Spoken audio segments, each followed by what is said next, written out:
اليوم بنجرب فطور اهل سوريا. طبعا قبل ما نفطر قال بشغل الاذان الاموي. اذان اهل الشام كنا في سوريا التلفزيون السوري دائما يطلع لايف. ايوه. ويعلن الاذان بهذه الطريقه ويرددوا وراه في الاذان. هاي طريقه اهل الشام، مش عارف ليش. هذه اول مره صراحه اشوف الاذان زي كذا. يا حبيبي والله العظيم كثير. ايش هذا يا جماعه؟ ورب الدين كثير. شوربة عدس صح؟ هاي شوربة عدس. كل رمضان فوق تبدا بالشوربه. ايوه على كل صفر. طبعا هاي الكبة بتختلف من منطقة لمنطقة في سوريا، بس ولكن الأصل تبعها حمصة. خمسة. هاي عليها كلاب حورانية.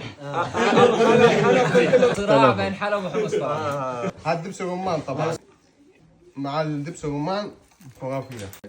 يعني مش تبعكم، هذا مش سوريا الفتوش. هو سوري على الطريقة السورية احنا مساوينها.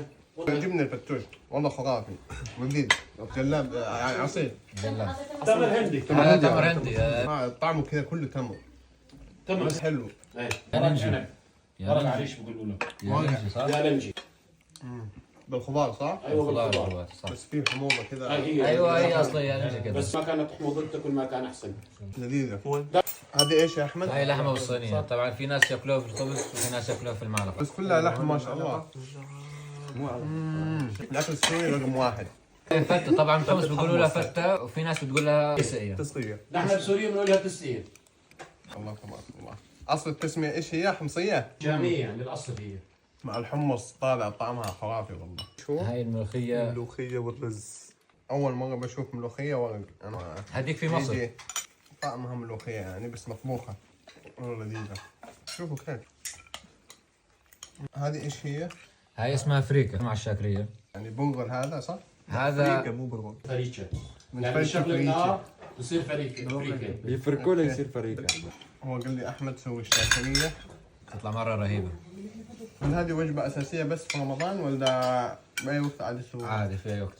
لكن أيوة. الوجبة الأساسية اللي هي الفتة. تسويها بس برمضان. أيوة هاي أساسية لازم تكون هاي عندنا. الشوربة برمضان أساسية.